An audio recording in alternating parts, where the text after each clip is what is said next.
bw'anaatereera bulungi abasawo nga balaba naye yennyini ng'awulira ateredde ng'akomawo. Abantu okubuuza obulamu bwa Kabaka nakyo era si kyewuunya.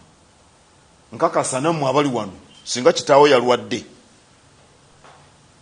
kitaawo akuzaala oba maamawo n'owulira nti mulwadde, kaakati Kabaka ye kitaffe mu ggwanga lyonna, muntu mukulu ekyenkanidde awo, bw'alwala era abantu si kyewuunya bwe baagala okumanya. Abakikozesa ebyobufuzi abo banoonya byabwe kuba nabo gye bali. Leero agamba Kabaka mutwale ebweru, ate enkya Kabaka muleete tumulabe. Kakati n'ogamba ono ayagala ki? Awo ogenda otegeera nti waliwo ebyobufuzi ebizannyibwa. Bwe weetegereza ebintu ebyo olaba nti waliwo abazannyi